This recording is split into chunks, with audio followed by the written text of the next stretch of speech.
31 2024 வருஷம், அதாவது போன வருஷம் 31 அதாவது நேத்து கர்த்தருடைய சமூகத்துல உட்காந்துட்டு நான் வந்து கர்த்தர்ட்ட ஜெபம் பண்ணிட்டு இருந்தேன். ஒரு 11 மணில இருந்து, காலையில 11 மணில இருந்து சாயந்தரம் வரைக்கும் ஒரே ஒரு விஷயம் தான் திரும்ப திரும்ப திரும்ப திரும்ப நான் கேட்டுக்கிட்டே இருந்த ஒரு விஷயம். எனக்கு 2025 வருஷத்துக்குள்ள போக பிடிக்கல, எனக்கு வேண்டாம், 2025 எனக்கு வேண்டாம், என்னை கொண்டு போகாதீங்க, நான் 2024 போயிடுறேன், என்னையும் என் குடும்பத்தையும் 2024 என்ன பண்ணிடுங்க, ஸ்டாப் பண்ணிடுங்க, 2025 வேணாம், நான் போக விருப்பப்படல அந்த வருஷத்துக்குள்ள அப்படின்னு சொல்லி 11 மணில இருந்து காலையில இருந்து நான் ஜெபம் பண்ணிட்டு இருந்தேன். என்னுடைய படுக்கையில கட்டில்ல குப்புறப்படுத்திட்டு அழுதுகிட்டே ஜெபம் பண்ணிட்டு இருந்தேன். காரணங்கள் எல்லாம் நான் இப்ப சொல்ல முடியாது. ஆனா ஜெபிச்சு கொண்டு இருந்த அந்த சூழ்நிலையில கடந்த ஒரு 2 மாசமாக நான் தியானித்து வரக்கூடிய ஒரே பகுதியை தான் தியானிச்சுட்டு இருக்கேன் 2 மாசமா. அந்த பகுதியில இருந்துதான் தேவன் என்னோடு கூட இடைப்பட்டு கொண்டிருந்தார். அதுக்கு காரணமும் அந்த பகுதி தான். நான் இப்படி ஜெபம் பண்ணதுக்கு காரணமும் அதே பகுதி தான். அத காரணம் வந்து சொல்றேன்ல, அது காரணம் அதுதான். இந்த பகுதியை நான் தியானிச்சதுனாலதான் அப்படி நான் ஜெபம் பண்ணேனே. நான் அப்படி என்ன அந்த பகுதி அப்படின்னா, யாத்திராகமம் 33வது அதிகாரம். என்ன காரணம் அப்படின்னா, இஸ்ரவேல் ஜனங்களை தேவன் என்ன பண்ணாரு, வழி நடத்தி கொண்டு வந்து சீனாய் மலையினுடைய அடிவாரத்துல கொண்டு வந்து என்ன செஞ்சாரு, நிறுத்திட்டார். வேகமா வழி நடத்தி கொண்டு வந்தாரு. அநேக அற்புதம், அடையாளம், பெரிய வல்லமையான செயல்கள்.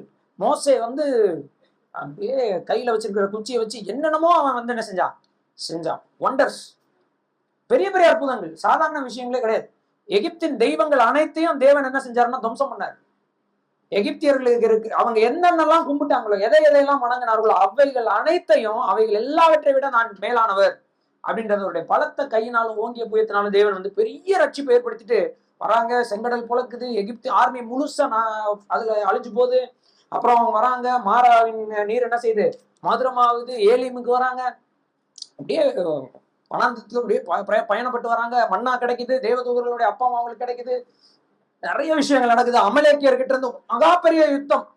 ஒண்ணும் இல்ல, மோசையுடைய 2 கையை பிடிச்சிக்கிட்டாங்க.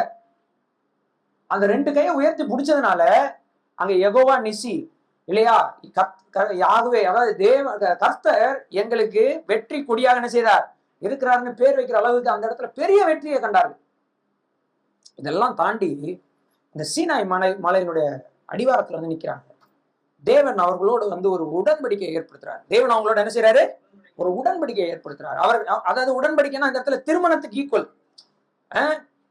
நான் உனக்காக இதெல்லாம் செய்யறேன், நீ எனக்காக இதெல்லாம் செய்யு, நம்ம 2 பேரும் என்ன செய்யலாம், ஒரு உடன்படிக்கையை ஏற்படுத்திக் கொள்ளலாம். இந்த உடன்படிக்கையின் வார்த்தையின்படி நான் மாறாமல் இருப்பேன், நீ மாறாமல் இருப்பியான்னு கேட்ட உடனே ஜனங்கள்லாம் என்ன சொன்னாங்க, அப்படியே நாங்க செய்வோம், கர்த்தர் எங்களுக்கு சொன்ன எல்லாத்தின்படியும் நாங்க என்ன செய்வோம்.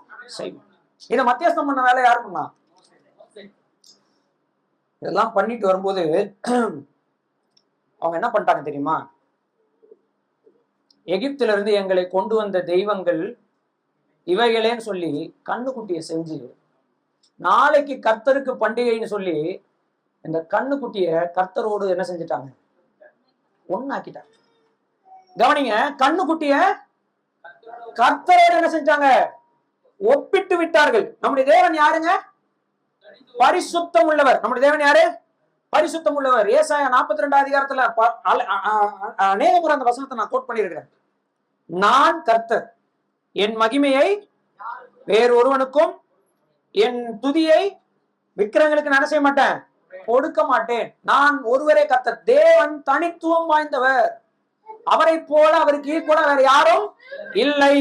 அப்படிப்பட்ட ஒரு நிலையில இருக்கக்கூடிய நம்முடைய தேவனை அவங்க என்ன பண்ணிட்டாங்க, எதுக்கு ஈக்குவலா சேர்த்துட்டாங்க, கண்ணுக்குட்டி. இந்த காலத்துல வந்து அதுக்கு பேர் என்னது, நந்தினி.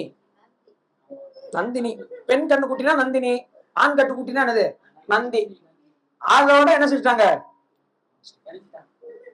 தேவன் என்ன பண்ணாருன்னு நினைச்சீங்க, தேவன் என்ன பண்ணாருன்னு பார்க்கலாமா. தேவன் என்ன பண்ணாரு பாருங்க. அதுக்கு முன்னாடி ஒரு பகுதியை வாசிட்டு வந்துடலாம். யாத்திராகமம் 19வது அதிகாரம்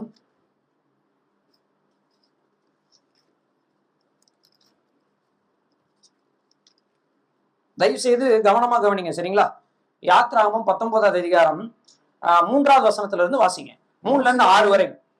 மோசே தேவனிடத்தில் ஏறி போனான். கர்த்தர் மலையில் இருந்து அவனை கூப்பிட்டு, நீ யாக்கோபு வம்சத்தாருக்கு சொல்லவும் இஸ்ரவேல் புத்திரருக்கு அறிவிக்கும் வேண்டியது என்னவென்றால், நான் எகிப்தியருக்கு செய்ததையும் நான் உங்களை கழுகுகளுடைய செட்டைகளின் மேல் சுமந்து உங்களை என்னண்டையிலே சேர்த்து கொண்டதையும் நீங்கள் கண்டிருக்கிறீர்கள்.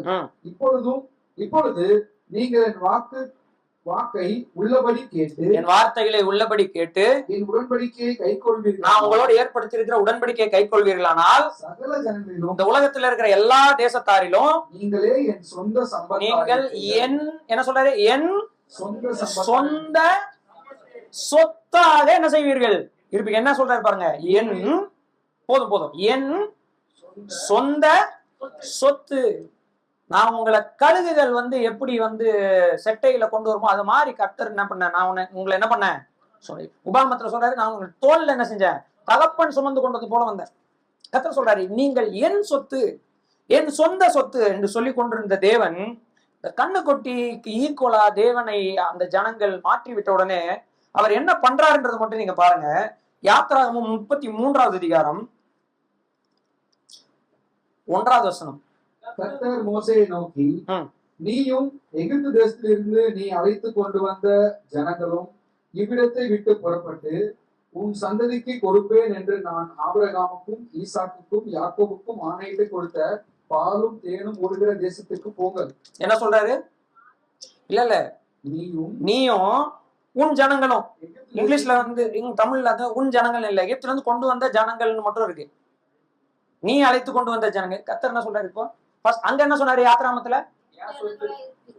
நான் உங்களை தூக்கிட்டு வந்தேன். எப்படி சொன்னாரு? நான் உங்களை சுமந்து வந்தேன், நான் உங்களை தூக்கிட்டு வந்தேன், நீங்க என் ஜனங்கள், என் சொத்து. இங்க கர்த்தர் என்ன சொல்றாரு? நீ கூட்டிட்டு வந்த, இது உன் ஜனம், நீ கூட்டிட்டு போ அப்படின்னு சொல்ற. என்ன டிஃபரன்ஸ்? என்ன ஆயிடுச்சு? எப்படி தேவனுடைய ஜனங்களாக இருந்தவர்கள், தேவனால் அழைத்து கொண்டு வரப்பட்டவர்கள், மோசையின் ஜனங்களாகவும் மோசை அழைத்து கொண்டவர்களாகவும் மாறினார்கள்.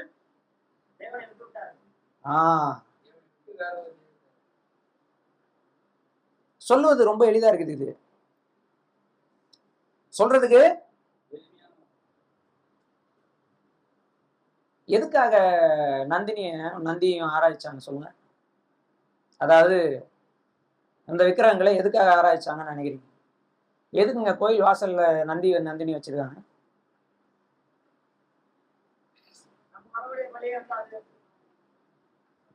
எதுக்கு முன்னாடி எங்க வச்சிருப்பாங்க நந்தி? சிஸ்டர் சொல்றாங்க பாருங்க, அதான் எக்ஸ்பீரியன்ஸ் இருக்கிறாங்கிறத கேக்குறேன் நான். இல்ல அவன் சொல்லுங்க சிஸ்டர், உண்மைதான் சொல்லுங்க.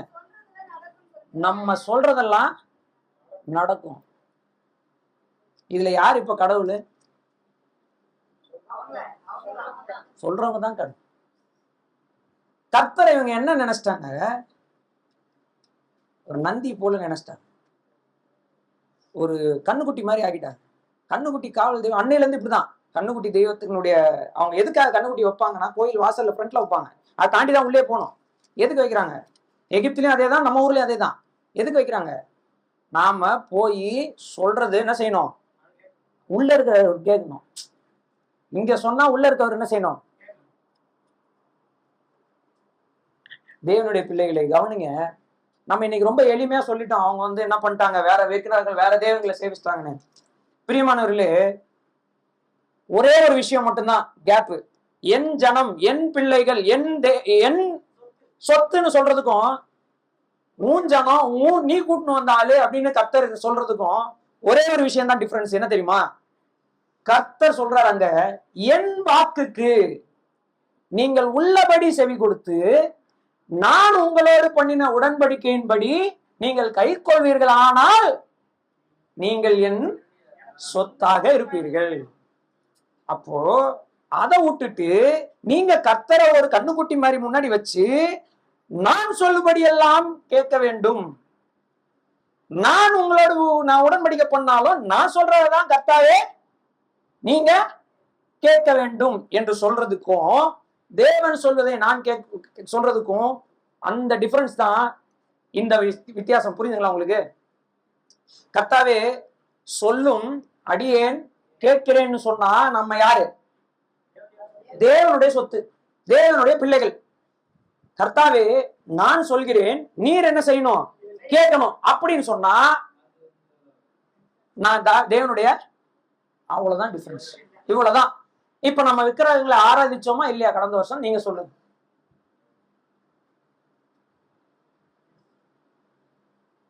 இல்ல வேகமா இஸ்ரவேல் ஜனங்களை அப்படின்னு நீங்களே வேகமா சொன்னீங்கல்ல, துரிதமா வாயில இருந்து தப்புன்னு வந்துச்சு இஸ்ரவேல் ஜனங்கள் வேற தேவர்களை அப்படின்னீங்களே. இப்ப நான் உங்களை கேட்கிறேன், நீங்க எந்த விக்கிரகத்தை ஆராய்ச்சிங்க?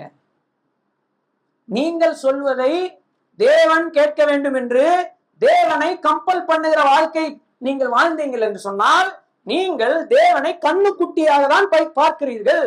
நீங்கள் தேவனை தேவாதி தேவனாக என்ன செய்யவில்லை? பார்க்கவில்லை. இங்க என்ன பிரச்சனை தெரியுமா? என்ன பிரச்சனை தெரியுமா? இதுவரை கர்த்தர் என் பிள்ளைகள் என்று சொல்லுகிறவர்கள நாளைக்கு அந்த சபையினுடைய தூதனை பார்த்து சொல்றாரு, என்ன சொல்றாரு? நீ கூட்டின்னு வந்த உன் கூட்டான்றார். இது நீங்க நினைக்கலாம் அது வந்து மோசைக்கு கிரெடிட் கொடுக்குறாரு கர்த்தர்னு. இல்ல, மோசை இதை கேட்டு சந்தோஷப்பட்டிருக்கல, சந்தோஷப்படலையே. பரவாயில்ல, கர்த்தர் என்ன சொல்லிட்டாரு? என் ஜனம்னு சொல்லிட்டாரு இல்லையா? கர்த்தருடைய பிள்ளைகள் இப்ப யாருடைய பிள்ளைகள் ஆயிட்டாங்க? மோசையின் பிள்ளைகள், மோசை ஃபாலோவர்ஸ் ஆயிட்டாங்க அப்படின்னு மோசை சந்தோஷப்படல. மோசை என்ன பண்றாரு பாருங்க. பாருங்க, அதே 33வது அதிகாரத்துல வந்து சொல்றாரு, 12வது வசனத்துல இருந்து வாசி. மோசே கர்த்தரை நோக்கி, தேவரீர் இந்த ஜனங்களை அழைத்து கொண்டு போ என்று சொன்னீர். தேவரீர் நீங்க தான் சொன்னீங்க, என்ன பார்த்து சொன்னீங்க, இந்த ஜனங்களை என்ன செய்ய? அழைத்து கொண்டு போ. ஆகிலும் என்னோட கூட இன்னாரை அனுப்புவேன் என்பதை எனக்கு நீர் அறிவிக்கவில்லை. என்னோடு கூட இந்த ஜனங்களை வழி நடத்துவதற்கு யாரை அனுப்புவேன்னு நீங்க என்ன செய்யல? என்கிட்ட சொல்லல. என்றாலும் உன்னை பெயர் சொல்லி அழைத்து அறிந்திருக்கிறேன். ஆனா இன்னொன்னு சொன்னீங்க, என்ன தெரியுமா? உன்னை பேர் சொல்லி நான் என்ன செஞ்சிருக்கிறேன்? அழைச்சிருக்கிறேன், உன்னை அறிந்திருக்கிறேன். என் கண்களில் உனக்கு கிருபை, என் கண்களில் உனக்கு கிருபை கிடைத்ததுன்னு சொல்லி இருக்கிறீங்களே. தேவரீர் சொன்னதுண்டே, உம்முடைய கண்களில் இப்பொழுது எனக்கு கிருபை கிடைத்தது. உம்முடைய கண்களில் எனக்கு கிருபை கிடைத்ததானால் நான் உம்மை அறிவதற்கும் உம்மை நான் பார்க்க வேண்டும். இது வந்து ஒரு பெரிய போராட்டங்க. இது நான் வந்து கேட்ட ஒரே ஒரு விஷயம் தான். 2025 நான் போகணும்னா எனக்கு நீங்க உங்களை என்ன செய்யணும்? காட்டணும். நீங்க காட்டலன்னா நான் 2025 போக விரும்பல. நீங்க யாருன்றத உங்க முகத்தை எனக்கு காமிக்காம நான் 2025 என்ன செய்ய மாட்டேன்? போக மாட்டேன். காரணம் தான், இந்த பகுதியை தியானிக்கிறதுனால தான் இதை சொன்ன. நானு 14வது வருஷத்துல கண்டினியூ பண்ணலாம். அதற்கு அவர், என் சமூகம் உனக்கு முன்பாக செல்லும். இந்த இடத்துல சமூகம்னு இருக்குதுங்களா பிரதர்? சமூகம்னு இருக்குல்ல, எல்லாம் பேனா வச்சுனீங்களா அப்படியே அண்டர்லைன் பண்ணிட்டு பிராக்கெட்ல முகம்னு எழுதிக்கோங்க. என்னது? ஒரிஜினல் லாங்குவேஜ்ல எபிரேய மொழியில இந்த இடத்துல சமூகம்ன்ற வார்த்தைக்கு என்ன தெரியுமா போட்டிருக்கு? முகம். என்ன போட்டிருக்கு? முகம், ஃபேஸ். என் முகம் உங்களுக்கு முன்பாக சாவ அடிச்சிட்டா போதும். சமூகம். ஓகே, முகம். நான் உனக்கு இளைப்பாறுதல் தருவேன். கர்த்தர் ஒரு வாக்குத்தத்தத்தை தருகிறார். சோ கர்த்தர் என்னோடு கூட பேசின விஷயம்தான், என் முகம் உனக்கு முன்பாக செல்லும்.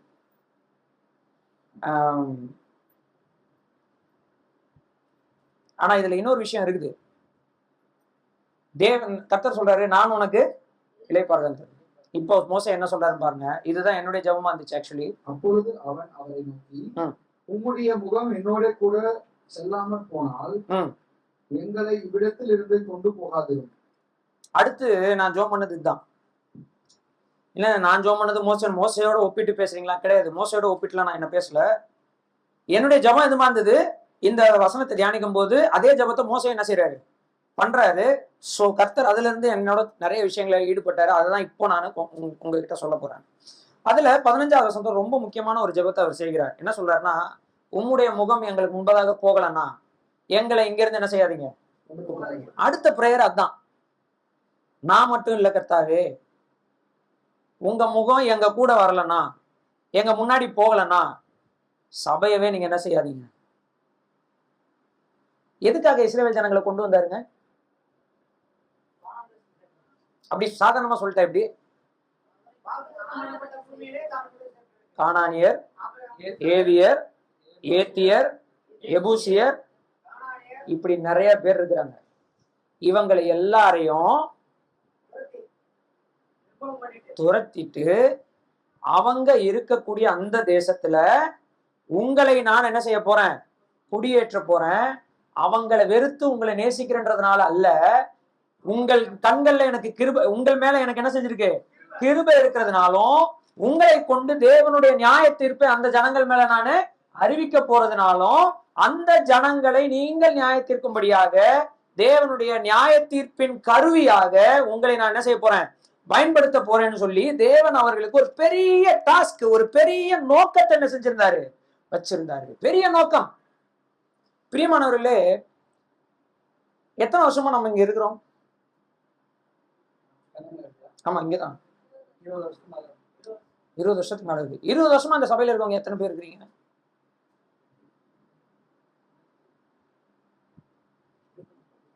கைக்குல கீழே போதும். இன்னும் நம்ம கிர்காசியர், ஏவியர், ஏத்தியர், எபூசியர் எல்லாம் என்ன பண்ணிருக்கோம்? புடிச்சிருக்கோமா? இந்த கொஸ்டின் அப்படியே மனசுல வச்சுக்கோங்க. இப்ப கர்த்தர்கிட்ட மோசே சொல்றாரு, உம்முடைய சமூகம் எனக்கு முன்பதாக போகலன்னா, இல்ல எங்களோட வரலன்னா எங்களை நீங்க என்ன செய்ய வேண்டாம், கொண்டு போக வேண்டாம். வாசிங்க. எனக்கும் உங்களுடைய ஜனத்துக்கும் உங்களுடைய கண்களில் கிருபை கிடைத்தது என்பது எதனால் அறியப்படும்? எப்படி தெரியும்? நீர் எங்களோட கூட வருவதனால் அல்லவா? நீங்க எங்க கூட வந்தாதானே தெரியும். இப்படியே பூமியின் மேலுள்ள ஜனங்கள் எல்லாரிலும் நானும் உடைய ஜனங்களும் விசேஷித்தவர்கள் என்று விளங்கும் என்றான். நீங்க தானே சொல்லி இருக்கிறீங்க, நீங்க பூமியில இருக்கிற எல்லா ஜனங்கள்லயும் ஸ்பெஷல், என் சொத்து, என் ஜனங்கள்னு சொன்னீங்கல்ல. இது எப்படி உலகத்துக்கு தெரியும்? தெரியணும்னா நீங்க என்ன செய்யணும்? எங்களுக்கு முன்பாக போகணும். நீங்க எங்களை வழிநடத்தாவிட்டால் நாங்க உம்முடைய பிள்ளைகள் எப்படி தெரியும்? இங்க பிரச்சனை என்ன தெரியுமா?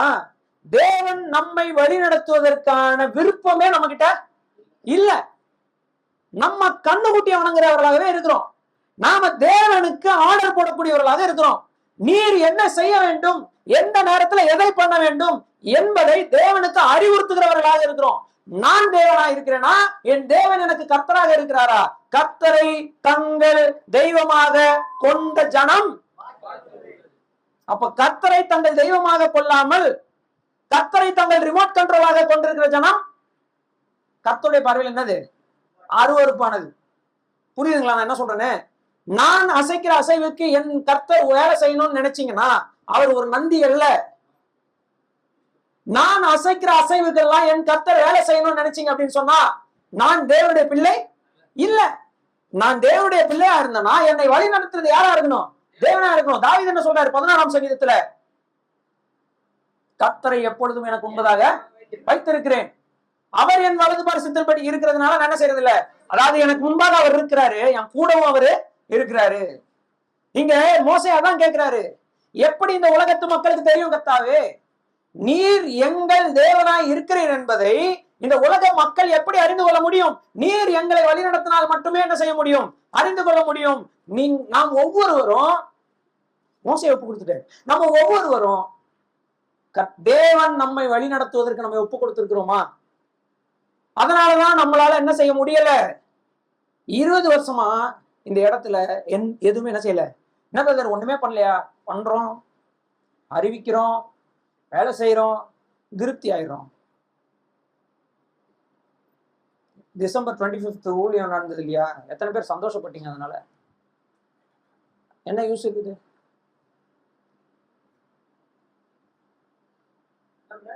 அதனால என்ன யூஸ்ன்னு கேக்குறேன். திருப்தி அடைஞ்சிடறோம். சந்தோஷத்தினால என்ன உண்டாயிருது? பசி ஆறிடுது. அடுத்து பசி என்ன செய்ய மாட்டேங்குது? எடுக்க மாட்டேங்குது. கர்த்தர் வாசற்படியில் நின்று தட்டினாலும் நமக்கு என்ன செய்ய மாட்டேங்குது? கேட்க மாட்டேங்குது. அழிந்து போற ஜனங்க அழிஞ்சுக்கிட்டே இருப்பாங்க. நாம நம்ம வேலைய பார்த்துக்கிட்டே இருப்போம். ஆனா என்ன சொல்லுவோம்? நான் தேவனுடைய ஜனம், நாங்கள் தேவனுடைய பிள்ளைகள், நாங்கள் விக்கிரகங்களை என்ன செய்வதில்லை? ஆராதிப்பதில்லை.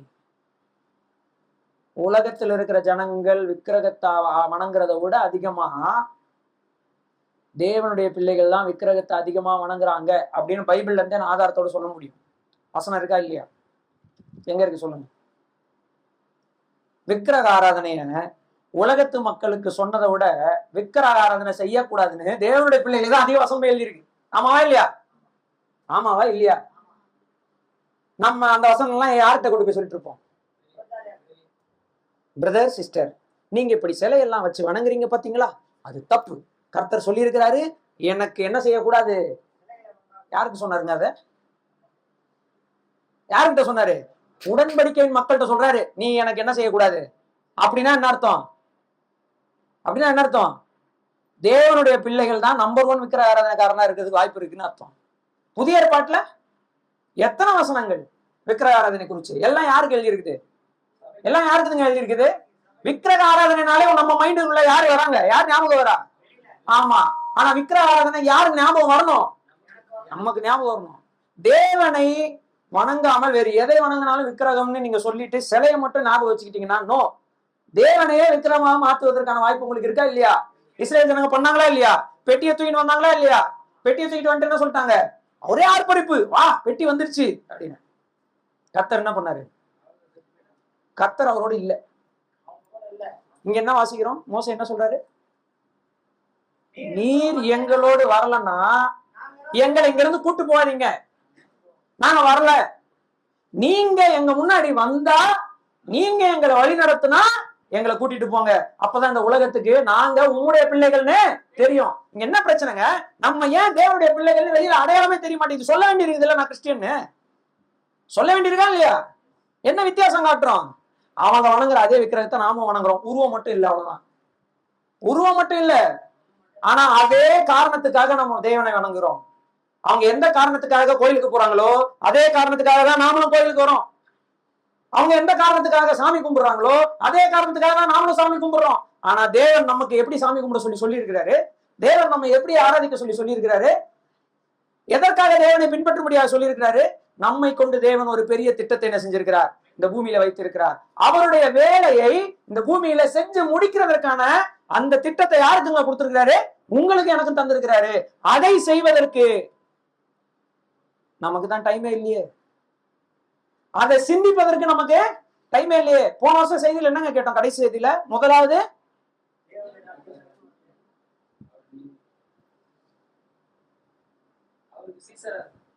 எல்லாம் ஒண்ணுதான். தேவனுடைய ராஜ்யத்தை நீதியை தேடுறவங்க மட்டும்தான் அவருடைய, அது முதலாவது தேடுறவங்க. இப்ப என்ன நடக்குது பாருங்க. அப்ப மோசே கர்த்தர்ட்ட கேக்குறாரு. 17வது வசனத்தை கர்த்தர் சொல்றாரு பாருங்க. அப்பொழுது கர்த்தர் மோசேயை நோக்கி, நீ சொன்ன இந்த வார்த்தையின்படியே செய்வேன். கர்த்தர் மனம் இறங்குறாரு. கர்த்தர் என்ன செய்கிறாரு? மனது இறங்கி. அந்த ஜெபம் எவ்வளவு அருமையான ஜெபம் தெரியுமா? அது அந்த ஜெபம் ரொம்ப அருமையான ஜெபம். என்ன ஜெபம்னா, கர்த்தாவே 2025க்குள்ள நம்ம என்ன செய்யறோம்? போறோம். 2025க்குள்ள போறோம். இப்பதான் காலடித்தை எடுத்து வச்சிருக்கிறோம். நீங்க எங்க முன்னாடி போனா எங்களை கூட்டிட்டு போங்க, இல்லைன்னா வேணும். நீங்க எங்களுடைய, இது கர்த்தர் மேல போடுற மாதிரி இருக்குல்ல, ஆனா கிடையாது. மோசே புரிய வைக்கிறாரு கர்த்தர். இதை ஜெபம் பண்ணும்போது கர்த்தர் எனக்கு புரிய வைக்கிறாரு. மோசே எதுக்காக எப்படி கேட்கிறாரு? கர்த்தர்கிட்ட மோசே என்ன சொல்ல விருப்பப்படுறாருங்க? நீங்க கூட்டு போனா போங்க, எல்லாம் வரல அப்படி சொல்றாரா? என்ன சொல்ல வர்றாரு? நீங்க தான் எங்களை கூட்டிட்டு போனோம், நான் கூட்டு போக மாட்டேன். இது தனிப்பட்ட என்னுடைய ஒப்பு கொடுத்தல். நான் உங்களை கூட்டு போக கூடாது. கர்த்தர் உங்களை என்ன செய்யணும்? கூட்டிட்டு போகணும். சபையா நாம கேட்கலாமே கர்த்தர்கிட்ட, கர்த்தாவே நாங்களா போக கூடாது, யாருதான் எங்களை கூட்டிட்டு போனோம்? என்னாகம புஸ்தகத்துல இவங்களா போனாங்க, என்னாச்சு? தேவனுடைய பிள்ளைகளை ஒரே ஒரு விஷயம் மட்டும் நல்லா புரிஞ்சுக்கோங்க, நல்லா மைண்ட்ல ஏத்திக்கோங்க.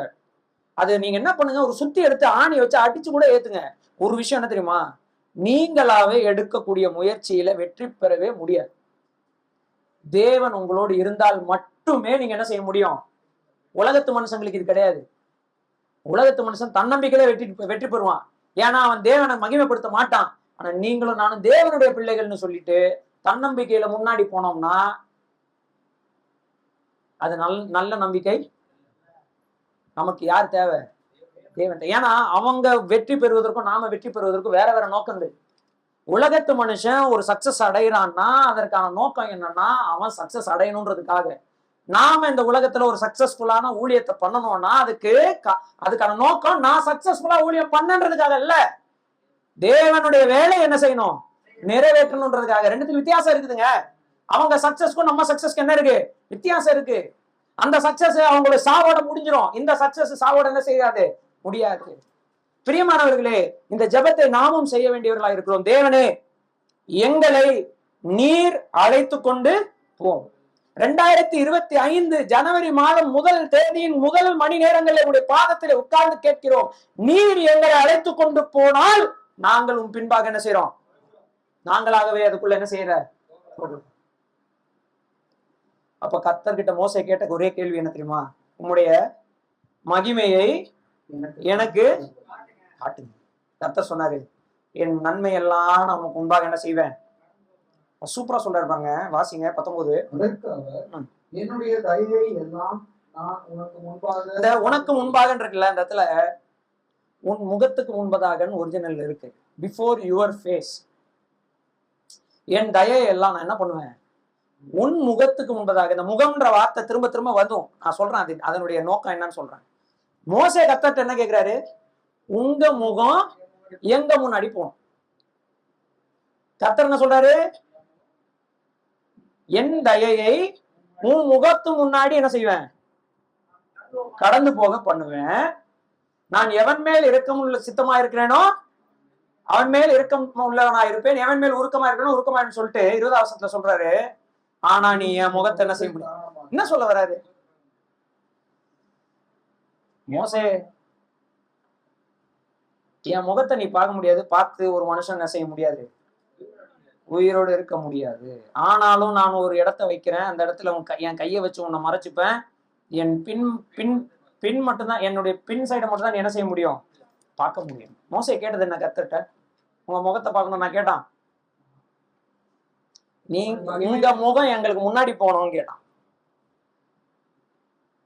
முன்னாடி போறவங்க முகத்தை பார்க்க முடியுமா, முன்னாடி போறவருடைய முகத்தை பார்க்க முடியுமா, எதை தான் பார்க்க முடியும், மோதுக்கு தான் பார்க்கணும். இது அப்படியே கையில வச்சுக்கணும், அப்படியே 2 குறைஞ்சிடும்.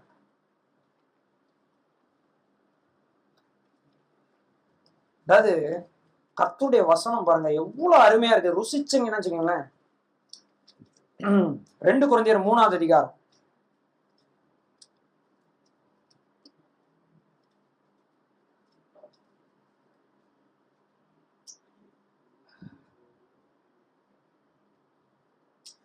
18வது வசனத்துல வாசி. நாம் எல்லாரும் திறந்த முகமாய் கர்த்தருடைய மகிமையை கண்ணாடியில் காண்கிறது போல கண்டு ஆவியாய் இருக்கிற கர்த்தரால் அந்த சாயலாகத்தானே மகிமையின் மேல் மகிமை அடைந்து மறுரூபப்படுகிறோம். என்ன சொல்ல வர்றாருன்னா, ஒரு முக்காடு பழைய ஏற்பாட்டுல இருந்துச்சு, அவங்களால தேவனுடைய மகிமை என்ன செய்ய முடியல, பார்க்க முடியல. ஆனா இப்போ கர்த்தர் என்ன செஞ்சிட்டாரு, அந்த முக்காட்டை என்ன செஞ்சிட்டாரு, எடுத்துட்டாரு. காரணம் இயேசு கிறிஸ்து நமக்காக என்ன செஞ்சிட்டாரு, மறிச்சிட்டாரு. இப்போ தேவனுடைய பிள்ளைகள் என்று டைரக்டாகவே அவரோடு கூட உறவு வைக்க கொள்ள, ஒரு ரிலேஷன்ஷிப்பை மெயின்டைன் பண்ணுவதற்கு தேவன் நமக்கு என்ன செஞ்சிருக்கிறாரு, உதவி செஞ்சிருக்கிறாரு. இப்ப சொல்றாரு, திறந்த முகமாய், மறைத்து கொண்டு அல்ல. மோசேயை கர்த்தர் என்ன பண்ணாரு, மறைத்து கொண்டார். இங்க என்ன போட்டிருக்கு, திறந்த முகமாய் கர்த்தருடைய மகிமையை கண்ணாடியில பார்ப்பது போல கண்டு, அந்த மகிமையையும் என்னுடைய முகத்துல இருக்கிற மகிமையையும் ஒப்பிட்டு பார்த்து மகிமையின் மேல் மகிமை அடைந்து மறுரூபப்படுகிறோம். மகிமையின் மேல் மகிமை அடைந்து மறுரூபப்படுகிறோம். இப்போ 4வது அதிகாரத்தினுடைய 6வது வசனத்தை வாசிங்க. இருளில் இருந்து வெளிச்சத்தை பிரகாசிக்க இருளில் இருந்து வெளிச்சத்தை பிரகாசிக்க சொன்ன தேவன் இயேசு கிறிஸ்துவின் முகத்தில் உள்ள தமது மகிமையின் அறிவாகிய ஒளியை, என்னது? மகிமையின் அறிவாகிய ஒளியை பண்ணும் பொருட்டாக எங்கள் இருதயங்களிலே பிரகாசித்தார். நம்முடைய இருதயங்கள் என்ன செஞ்சிருக்கிறாரு? யார் பிரகாசிச்சா? யார் பிரகாஷா? யோவான் எழுதின சுவிசேஷம் 1வது அதிகாரம். ரொம்ப பைபிள் திருப்ப வைக்கிறேன்னா, பட் ஸ்டில் திருப்புங்க. யோவான் எழுதின சுவிசேஷம் 1வது அதிகாரம். எப்படி பிரகாசிச்சாரு? ஓகே, இருங்க.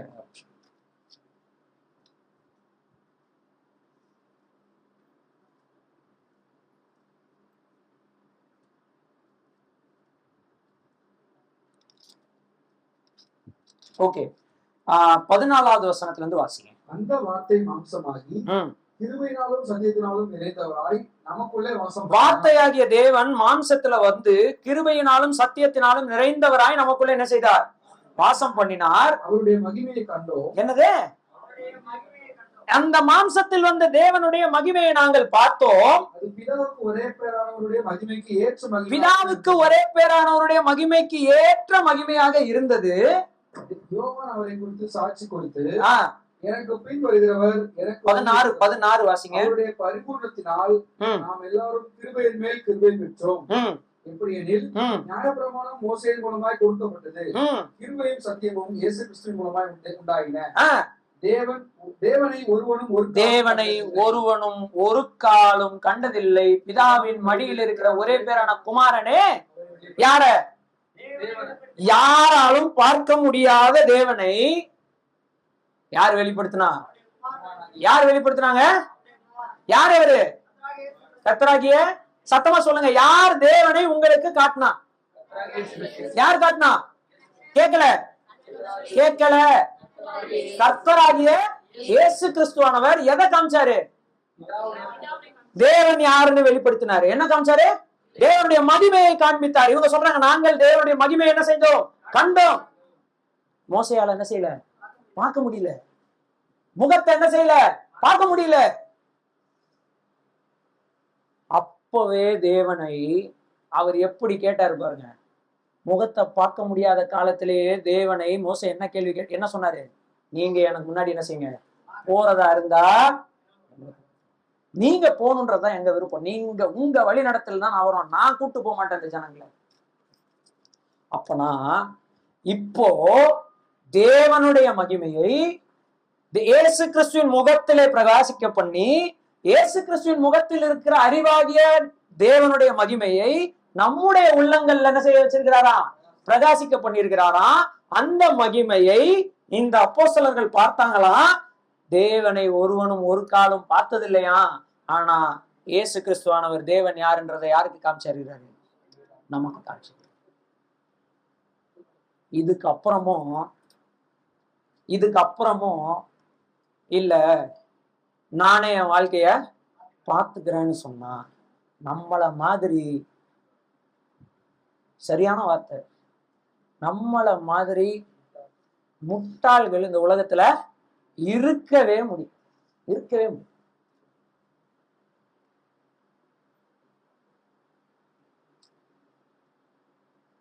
இந்த இயேசு கிறிஸ்துவானவருடைய சீஷர்கள், நானும் டேனியல் பிரதர் பேசிக்கவே இல்லை. பிரதர் செய்தி ஆயத்தம் பண்ணுங்க, உங்களுக்காக ஜோம் பண்ணிக்கிறேன்னு சொல்லிட்டேன். இந்த இயேசு கிறிஸ்துவுக்கு நம்ம எல்லாம் யாரு அப்படின்னா என்ன அர்த்தம்? சீஷர்களுக்கு ஃபாலோவர்னா என்ன அர்த்தம்? தமிழ்ல பின்பற்றுகிறவர்கள். என்னது அப்படின்னா என்ன அர்த்தம்? பின்பற்றுகிறதுனா என்ன அர்த்தம்? ஃபாலோனா என்ன அர்த்தம்? ஃபேஸ்புக் ஃபாலோவா? அவர் போவாரு, நான் பின்னாடியே போவேன். எபிரேயர் 12 என்ன போட்டிருக்கு? எபிரேயர் 12 என்ன போட்டிருக்கு? நமக்கு முன்பதாக அவர் என்ன பண்ணிருக்கிறாரு? ஓடி இருக்கிறாரு. அதே ஓட்டத்துல நாமளும் என்ன செய்யணும்? ஓடணும். இயேசு கிறிஸ்துவின் சீஷர்கள்னா என்ன அர்த்தம்னா, அவர் போகாம நான் என்ன செய்யக்கூடாது. போன்னு சொன்னா என்ன செய்யலாம், போலாம். சொல்லியிருக்காரா இல்லையா?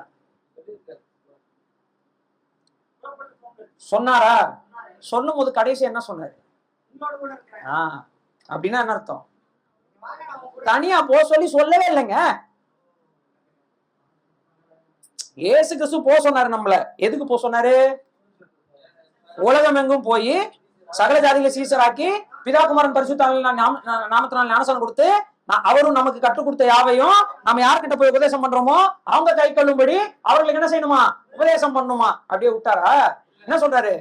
உலகத்தின் முடிவு பிறந்தும் சகல நாட்களிலும். எதுக்கு? எதுக்கு? அந்த வேலைய செய்யறதுக்கு. நம்ம அந்த வேலையை தவிர அந்த வேலையை செய்யறோம், ஆனா டிராக்ஸ் கொடுக்கறதோட நித்திரோம். சுவிசேஷம் சொன்னோடனே அப்படியே நமக்கு ஒரு பூரிப்பு வந்துருது. ஆஹா, நான் இன்னைக்கு சுவிசேஷம் சொல்லிட்டேன், அவங்களுக்கு அதை ஜோம் பண்ணிட்டேன், ஐயோ இந்த கருத்து இந்த சகோதரிக்கு சொல், திருப்தி அடைந்து விடுகிறோம். பிரியமானவர்களே, சுவிசேஷ ஊழியத்துல மட்டும் திருப்தி அடைஞ்சிட்டீங்கன்னா, சந்தோஷப்பட்டுட்டீங்கன்னா, நான் சொல்லிட்டேன் அப்படின்னு நினைச்சிட்டீங்கன்னா, நீங்க தான் சொல்லியிருக்கிறீங்க, தேவன் சொல்லல. அந்த சந்தோஷமே நமக்குள்ள வரக்கூடாது, திருப்தி அடையக்கூடாது. ஏன்னா வேலை முடிஞ்சிச்சுன்னா திருப்தி அடையலாம். வேலை முடிச்சு பாதி வேலை செஞ்சு திருப்தி அடைஞ்சது எப்படிங்க இருக்கும்? காலையில டேனியல் பிரதர்கிட்ட ரெஜினாக்கா சொல்லிட்டு போறாங்க, ஏங்க நீங்க என்ன பண்ணுங்க, வெளியில காய போட்டிருக்க துணியெல்லாம் மடிச்சு வச்சிருங்க, அப்புறம் என்ன பண்ணுங்க, வாஷிங் மிஷின்ல கொஞ்சம் போட்டிருக்கேன், அதை எடுத்து என்ன செஞ்சிருங்க, காய வச்சிருங்க. அதுக்கப்புறம் என்ன பண்ணுங்க, வீட்டுல வந்து கொஞ்சம் காய வச்ச துணி இருக்குது, அதை மடிச்சு வச்சிருங்க உள்ள அப்படின்னு சொல்லிட்டு ஒரு 4-5 வேலை சொல்லிட்டு போயிருக்காங்க. டேனியல் பிரதர் ஃபர்ஸ்ட் வேலையை செய்யறாரு. என்னது? வெளியே இருக்கிற துணியெல்லாம் உள்ள எத்தனை போயிட்டு கட்டில போட்டுறாரு. செஞ்சாரா இல்லையா வேலைய? ஒரே சந்தோஷம். என்ன சந்தோஷம்? நான் செய்து விட்டேன், அதோட வேற எதுவுமே செய்யல. கிளம்பி லைனுக்கு போயிடுறாரு. சாயந்தரம் அக்கா வராங்க, ஆஹா என் புருஷர் நான் சொன்ன வார்த்தைகளுக்கு செவி கொடுத்து எப்படியாக செய்தார். சொல்லுவீங்களா? சொல்லுங்க. ஏன் சொல்ல மாட்டீங்க? செஞ்சிருக்காரா இல்லையா? அவரை என்கரேஜ் பண்ணும்ல. இதுதான சபையில எல்லாரும் கேட்கறாங்க, என்கரேஜ் பண்ணுங்க பிரதர், என்கரேஜ் பண்ணுங்க பிரதர். சார் செஞ்சு முடியுங்க பிரதர். இப்படி என்கரேஜ் பண்ணாருன்னா மறுநாள் என்ன செய்வாரு? பாதி துணி எடுத்து போடுவாரு வெளியில இருந்து. அதையும் என்கரேஜ் பண்ணீங்கன்னா என்ன பண்ணுவாரு? ஆமா, புரியுதுங்களா? நீங்க என்கரேஜ் கேட்கறது எவ்வளவு தப்பா இருக்குதுன்னு புரியுதுங்களா இல்லையா உங்களுக்கு? வேலையை செஞ்சு முடிச்சிட்டீங்கன்னா சந்தோஷப்படலாம். வேலையில காவாசி கூட செய்யாம இருந்துட்டு சந்தோஷப்பட்டா எப்படி? உக்காந்துடுறோம். அதனாலதான் உக்காந்துடுறோம். உக்காந்துட்டு என்ன பண்ணிடுறோம்? நம்ம வேலைகளை பார்க்க ஆரம்பிச்சிடறோம். ஏன்? நம்ம கர்த்தர்கிட்ட எதுக்காக வர்றோம்? கர்த்தரு நந்தினியா இல்ல கர்த்தரா? நந்தியா இல்ல கர்த்தரா? கர்த்தர் உங்க வாழ்க்கையில உண்மையா கர்த்தரா இருந்தா அவர் கையில தான் நம்ம ரிமோட் கண்ட்ரோல் இருக்கணும். கர்த்தர் உங்க வாழ்க்கையில நந்தியாவும் நந்தினியாவும் இருந்தா அவருடைய ரிமோட் கண்ட்ரோல் உங்க கையில இருக்கும். இதுல எப்படி இருந்தா தேவனுடைய பிள்ளைகள் நீங்களே என்ன செய்யுங்க, முடிவு பண்ணிக்கோங்க. 2025க்குள்ள தேவன் இல்லாம வராதிங்க. வேண்டவே வேண்டாம். இவ்வளவு நாள் வாழ்ந்ததே போதும். 2025க்குள்ள வரீங்களா இருந்தா மோசே லேவியர்களை மோசே இஸ்ரவேல் ஜனங்களை பார்த்து கேட்கிறார், கர்த்தருடைய பட்சத்தில் நிக்கிறவர்கள் யாருன்னு கேட்கும்போது லேவியர்கள் எல்லாரும் வராங்க. நான் கேட்கிறேன், இன்னைக்கு கர்த்தருக்காக கர்த்தருடைய பட்சத்தில் நிக்க போறது எத்தனை பேர் இங்க இருக்கிறீங்க? கர்த்தருக்கு ஸ்தோத்திரம். 1 2 3 4 5. இதை கை உயர்த்துவதற்காக இருக்கக்கூடாது. உங்க மனசுல திரும்ப நான் சொல்றேன், லூக்கா 14ஆம் அதிகாரத்துல கர்த்தராகிய இயேசு கிறிஸ்து சொன்னார், ஒருத்தன் கட்டிடத்துல டவரை கட்டுறதுக்கு முன்னாடி என்ன செஞ்சுக்கோ, கணக்கு பார்த்துக்கோ. கணக்கு பார்த்துட்டு வேலையில இறங்கு. கர்த்தராகிய இயேசு கிறிஸ்துவ ஃபாலோ பண்றதுன்றது வாழ்நாள் முழுவதும் ஃபாலோ பண்ணக்கூடிய டெசிஷன். அரைகுறையா விட்டுட்டா அதை விட அவமானம் எதுவும் இல்லை. அந்த ஓமை அவருக்கு அதுக்காக தான் சொல்றாரு. செல்லும் செலவை என்ன செய், கணக்கு பார். நீ நல்லா கணக்கு பார்த்துக்கோ. இந்த வேலைக்கு நீ வந்துட்டனா, இப்ப கைய தூக்கிட்டீங்கன்னா சுயம் செத்துறணும். என்ன சாகணும்? சுயம் செத்துறணும். நீங்க செத்துறணும். உங்க விருப்பங்கள் செத்துறணும். உங்க ஆசை இச்சைகள் செத்துறணும். உங்களுடைய நீங்க ரிமோட் கண்ட்ரோல உடைச்சிடணும். கர்த்தர் மட்டும் தான் உங்களுக்கு என்னவா இருக்கணும்? தெய்வமாக தேவனாக இருக்கணும் அப்படின்னா கை தூக்கு. கர்த்தரின் பட்சத்தில் நிற்கிறவன் யார்?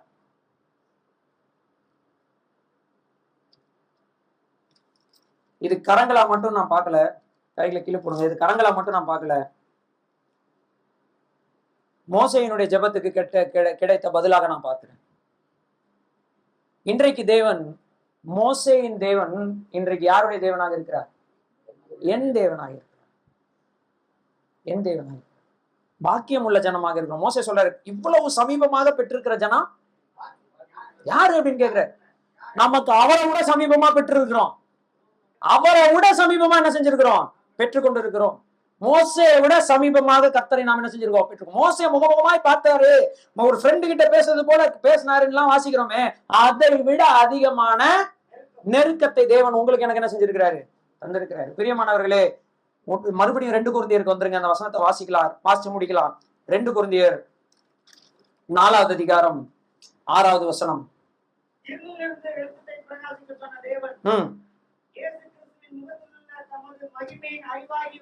தமது மகிமையின் அறிவாகிய ஒளியை பவுல் சொல்றாரு, எங்கள் இருதயங்களில் என்ன செய்தார்? நம்ம இதுல மட்டும் பிரகாசிக்கலையா? அப்ப எப்படி வாசிங்க? என்னுடைய இருதயத்திலும் பிரகாசித்தார். இப்ப 7வது வசனம் வாசிங்க. இந்த மகத்துவம் உள்ள வல்லமை. எந்த மகத்துவம் உள்ள வல்லமை சொல்லுங்க? எந்த மகத்துவம் உள்ள வல்லமை? இயேசு கிறிஸ்துவின் முகத்தில் உள்ள அறிவாகிய ஒளி என்கிற அந்த மகத்துவம் உள்ள வல்லமை எங்களால் உண்டாயிராமல் நம்மால உண்டால தேவனால் உண்டாயிருக்கிறது என்று விளங்கும்படி இந்த பொக்கிஷத்தை. எதுங்க பொக்கிஷம்? எது பொக்கிஷம்? தேவனுடைய இயேசு கிறிஸ்துவின் முகத்தில் உள்ள மகிமையின் அறிவாகிய ஒளி. யாருடைய மகிமை அது? தேவனுடைய மகிமையின் அறிவாகிய ஒளி ஒரு பொக்கிஷமாக இந்த மண் பாண்டத்துக்குள்ள என்ன செய்யுது? இருக்குது. செத்து போனா இது எங்க போகும்? மண்ணோட மண்ணா போகும். ஆனா உள்ளுக்குள்ள ஒண்ணு இருக்குது. அந்த பொக்கிஷத்துக்கு பேர் என்ன? இயேசு கிறிஸ்துவின் முகத்தில் உள்ள தேவனுடைய மகிமையின் அறிவாகிய அந்த ஒளி யாருக்குள்ள இருக்குது? உங்களை அனைவருக்குள்ள. யாருக்குள்ள இருக்கு? விசுவாசிக்கிறீங்க நீங்க? மண்பாண்டத்துக்குள்ள இருக்குதுங்க. மண்பாண்டத்துக்குள்ள இருக்குது. உடைச்சிங்கன்னா வெளியே தெரியும். கிதியோன் உடைச்சாரு, தீவெட்டி தெரிஞ்சது. Okay, it's okay. கிதியோன் உடைச்சாரு, என்ன செஞ்சது? தீவெட்டி வெளியே தெரிஞ்சது. நீங்க உடைஞ்சீங்கன்னா, உங்க சுயம் செத்ததுன்னா, உங்க மாம்சம் உடைஞ்சதுன்னா, இந்த மண்பாண்டத்தை சாகடிச்சீங்கன்னா உள்ள இருக்கிற மகிமை வெளியே தெரியும். அப்போஸ்தலனாகிய பவுல் அப்படிதாங்க வாழ்ந்தாரு. நம்மளையும் அப்படிதான் வாழ சொல்லி சொல்றாரு. வாசிங்க 8. It's okay, it's okay. Come on come on. It's okay please. நாங்கள் எப்பக்கத்துல நெருக்கப்பட்டோம். என்ன சொல்றாரு? ஏன் ஏன் ஏன் ஏன் ஏன்? பொக்கிஷம் உள்ள இருக்குது. பொக்கிஷம் உள்ள இருக்குது. பிரியமானவர்களே, கல்யாணம் பண்ணிட்டு வரும்போது தாய் வீட்டு சீதனமா ஒரு 10 பவுன் 5 பவுன் 16 பவுன் 150 பவுன் போட்டு வந்தீங்கன்னு வச்சுக்கோங்க, எப்பக்கத்துல நெருக்கப்பட்டா என்ன பண்ண மாட்டீங்க? ஓடியும் போக மாட்டீங்க. ஏன்னா உங்ககிட்ட என்ன இருக்குது? ஃபேமிலி லைஃப் கிரஷிங் ஆகும்போது நம்ம கிட்ட சேவிங்ஸ்க்கு என்ன இருக்குது? இருக்குது. அதை விட மேலானது ஒண்ணு நம்ம கிட்ட இருக்குது. என்னது? தேவனுடைய மகிமை, அந்த அறிவாகிய ஒளி இயேசு கிறிஸ்துவின் முகத்துல இருந்துச்சு. இது இப்ப எங்க இருக்குது? என் இருதயத்துக்குள்ள இருக்குது. அது எனக்கு பொக்கிஷமாக கொடுக்கப்பட்டிருக்கிறது. எனக்கு வல்லமையாக கொடுக்கப்பட்டிருக்கிறது. அது வெளியே தெரியும். அப்படி நான் என் மாம்சத்தை உடைத்து வாழும்போது, நாங்கள் எப்பக்கத்திலும் நெருக்கப்பட்டாலும், சிஸ்டர் நல்லா கவனிச்சுக்கோங்க, எப்பக்கத்திலும் நெருக்கப்பட்டாலும் நீங்க என்ன செய்ய போறது இல்ல? ஒடுங்கி போவதில்லை. ஏன் ஒடுங்கி போவது இல்ல? உங்களுக்குள்ள என்ன இருக்குது? யாருடைய மகிமை? தேவனுடைய மகிமை. மோசையால பார்க்க முடியல. இஸ்ரவேல் ஜனங்கள் மோசேயினுடைய முகத்துல அந்த மகிமையை பார்த்தாங்களா இல்லையா? பார்த்து பயந்ததுனால மோசே என்ன செய்ய வேண்டியது? முக்காடு போடுங்க. ஆனா இயேசு கிறிஸ்து முக்காடு போடலைங்க. இயேசு கிறிஸ்து முக்காடு போடல. அவர் முகத்துள்ள மகிமையின் அறிவாகிய ஒளி டைரக்டா நமக்குள்ள என்ன செஞ்சிருக்கிறாரு? காட்டி இருக்கிறாரு. இங்க என்ன வாசிக்கிறோம்? எப்பக்கத்தில் நெருக்கப்பட்டாலும் என்ன செய்ய மாட்டோம்? ஒடுங்கி போக மாட்டோம். ஏன் பவுல் அவ்வளவு ஆத்திரமா சொல்றாரு? உள்ளுக்குள்ள 150 பவுன் இல்ல, என்ன இருக்குது? அடுத்து அதாவது நெருக்கப்படுறாங்களாம், கலக்கம் அடைறாங்களாம், அப்புறம் துன்பப்படுத்தப்படுகிறாங்களாம், அப்புறம் கீழே தள்ளப்படுகிறார்களாம். கர்த்தராகிய இயேசு கிறிஸ்துவினுடைய ஜீவன் எங்கள் சரீரத்தில் விளங்கும்படி இயேசுவின் மரணத்தை எப்பொழுதும் எங்கள் என்ன பண்றாங்க? இயேசு கிறிஸ்துவின் மரணத்தை சரீரத்திலே சுமந்து கொண்டிருக்கிறோம். அப்படின்னா என்னதுங்க? நான் இயேசு கிறிஸ்துவுக்காக செத்துட்டேன்றத சிலுவையை சுமக்குறாங்க. இயேசு கிறிஸ்துக்காக நான் என்ன செஞ்சேன்? செத்துட்டேன்றதுக்கு அடையாளமா நான் செத்த சிலுவையை நான் என்ன செய்யறேன்? சுமக்குறேன். சொல்றாரு பாருங்க, 4 வார்த்தை சூப்பரானது. நெருக்கப்படுறோம், அப்புறம் கலக்கப்படுறோம், அப்புறம் துன்பப்படுறோம், அப்புறம் தள்ளப்படுறோம். 4த்துக்கு ஆப்போசிட் சொல்றாங்க.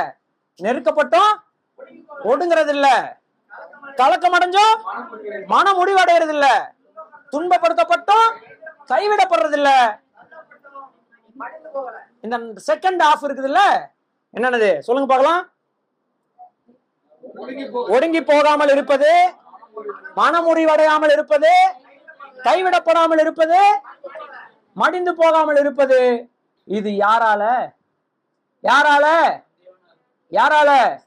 எந்த தேவனுக்காக நான், எந்த தேவனுக்குள் நான், எந்த இரட்சகருக்குள் நான் என் சுயத்தை சிலுவையில் அரைஞ்சு அந்த சிலுவையை சுமந்து கொண்டிருக்கிறேனோ அவரால். ஏன்னா அவர் நெருக்கப்பட்டார். ஆனா என்ன செய்யல? ஒடுங்கி போனாரா? ஒடுங்கி போனாரா? செகண்ட், கலக்கம் அடைந்தாரா இல்லையா? கெத்செமனே தோட்டத்துல கலக்கம் அடைந்தாரா இல்லையா? என்ன பண்ணாரு?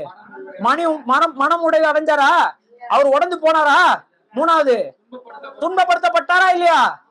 அப்புறம் என்ன பண்ணாரு? கைவிடப்பட்டாரா? தேவன் கைவிட்டாரா அவரை? என் தேவனே ஏன் என்னை கைவிட்டாருன்னு சொல்லி கதறினார்ல, கைவிட்டாரா? என் பரிசுத்தரனுடைய அழிவை என்ன செய்யல? காண விடல. 4வது என்னது? தள்ளப்பட்டார். Knock down. இங்கிலீஷ்ல எழுதிருக்கு நாக் டவுன். நாக் டவுன் என்னதுங்க? பாக்ஸிங்ல சொல்லுவாங்க, குத்தம் டம்னு அதை எந்திக்க மாட்டான், 10 செகண்ட் எந்திக்க மாட்டான். நாக் டவுன், கீழே தள்ளப்பட்டார். ஆனா மடிந்து போகவில்லை. 3ஆம் நாள் என்ன செய்தார்? உயிரோடு இருந்தார். அவரை உள்ளத்துல சுமந்து கொண்டிருக்கிறோம்னா, அவருக்காக நான் செத்துட்டேன் அப்படின்னு சொன்னா நானும் அதே மாதிரி என்ன செய்ய முடியும்? வாழ முடியும். நெருக்கப்பட்டாலும் ஒடுங்கி போறது இல்லை. அதுக்கடுத்து கலக்கம் அடைஞ்சாலும் மனமுறிவடைவது இல்லை. 3வது, துன்பப்படுத்தப்பட்டாலும் 4வது. ஆனா இது 4ம் அவருக்காக இருக்கணும். இது 4ம் அவருக்காக இருக்கணும். நம்மளா போயிட்டு எங்கேயாவது வாய் கொடுத்து மாட்டிக்கிட்டு என்ன தள்ளிட்டாங்க, நான் உடஞ்சு போக மாட்டேன்னு சொன்னீங்கன்னா திரும்ப தள்ளுவாங்க. இது இயேசு கிறிஸ்துவுக்காக இருக்கணும். அடுத்து வாசிங்க. அது முடிஞ்சிருச்சு. அடுத்து வாசிங்க.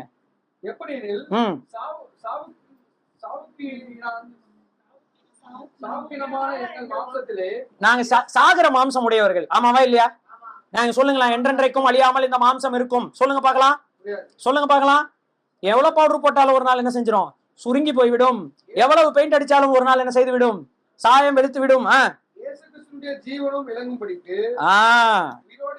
இந்த செத்து போகக்கூடிய சரீரத்துல யாருடைய ஜீவன் விளங்கணும்? அப்படின்னா என்னங்க அர்த்தம் சொல்லுங்க. இப்ப என்ன கரெக்ட் மீனிங் சொல்லுங்க பார்க்கலாம். செத்து போகும் இந்த சரீரத்தில் இயேசு கிறிஸ்துவின் ஜீவன் எப்படி விளங்கும்? செத்து போகும் சரீரம் உள்ள மோசையின் முகத்தில் தேவனுடைய மகிமையின் பிரகாசம் எப்படி வந்துச்சு? செத்து போகும் இந்த உடலில் இயேசு கிறிஸ்துவினுடைய ஜீவன் எப்படி வெளிப்படும்? நம்முடைய பேச்சு, நடவடிக்கை, சிந்தனை, வாழ்க்கை இதன் மூலமா தான் வெளிப்படும். இந்த பாவ மாம்சத்தின் மூலமா தான் வெளிப்படும். தனியா பரிசுத்தம்னு உள்ள இருந்து ஒரு மனுஷன் வெளியே வந்து எட்டி பார்த்து சுவிசேஷம் சொல்லிட்டு உள்ள போக மாட்டான். நீங்க யாருக்கு முன்னாடி சுவிசேஷம் சொல்லிட்டு வரீங்களோ அவங்க முன்னாடிதான் வாழ்க்கையை வாழ்றீங்க.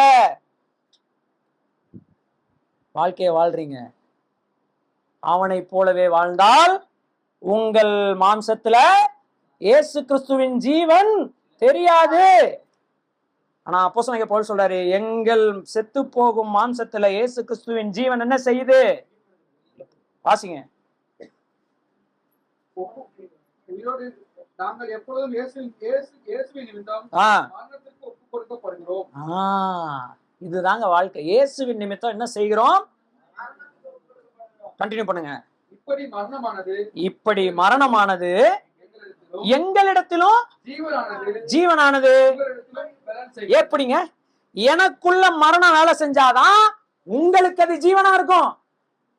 நான் ஒப்பு கொடுக்காம இங்க வந்து நின்னா நான் பேசுகிற வார்த்தை உங்களுக்குள் ஒரு வேலையும் செய்யாது. நான் அங்க செத்தாதான், என் தனிப்பட்ட ஜெப வாழ்க்கையில் நான் செத்துதான் இந்த வசனத்தை உங்க முன்னாடி வந்து வச்சாதான் இந்த வார்த்தையினால செத்து போகும் இந்த உடலினால உங்களுக்கு ஏதாவது பிரயோஜனம் உண்டாகும். அதேதான் உங்களுக்கும். நீங்கள் உங்கள் தனிப்பட்ட வாழ்க்கையில் இயேசு கிறிஸ்துக்காக அனுதினமும் செத்தால் மட்டுமே நீங்கள் வெளியிலே இயேசு கிறிஸ்துவுக்காக உங்கள் ஜீவனை உங்கள் சரீரத்திலே காமிக்க முடியும். இல்லைன்னா முடியவே முடியாது. அடுத்து வாசிங்க. என்ன சொல்றாரு? எதை நம்பினாரு? யார நம்பினாரு? எதை நம்பினாரு?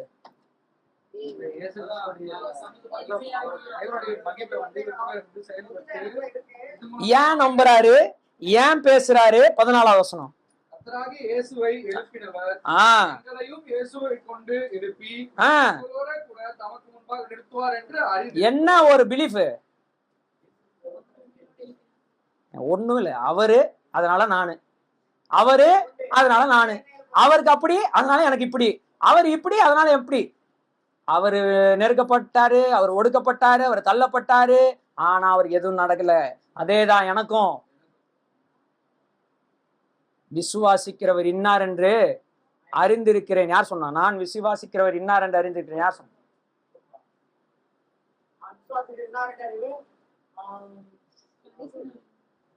கண்டுபிடிங்க அப்புறமா. இங்க இவர் சொல்றாரு நான் விசுவாசிச்சேன் அதனால பேசுறேன்.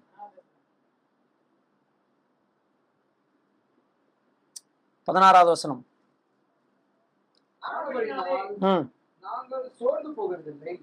எங்கள் புறமான மனுஷனானது அழிந்தும் உள்ளான மனுஷனானது நாளுக்கு நாள் புதிதாக்கப்படுகிறது.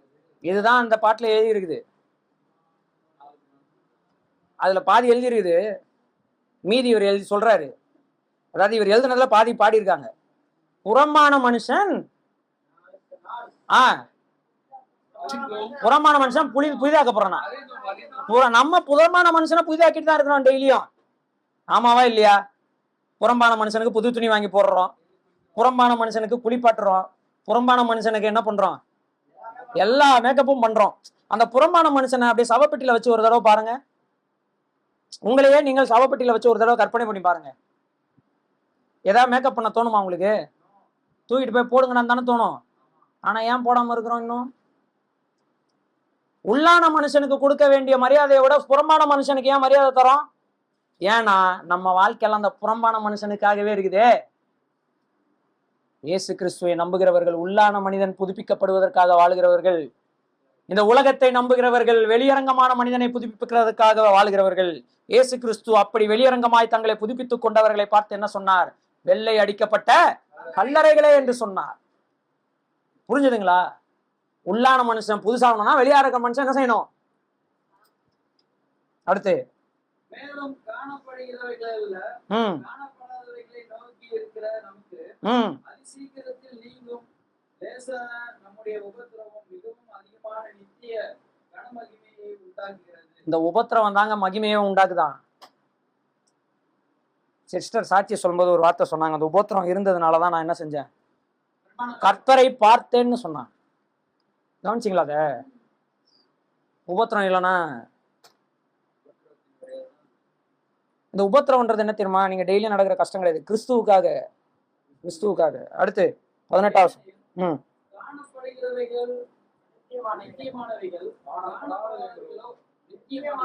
எதுங்க வேணும்? எது வேணும்? என்ன பண்ண போறீங்க? 2025 உள்ள நுழைஞ்சாச்சு. ஃபர்ஸ்ட் நாள்ல 4:30 மணி ஆக போகுது. என்ன டெசிஷன் எடுக்க போறீங்க? நீங்களா போறீங்களா?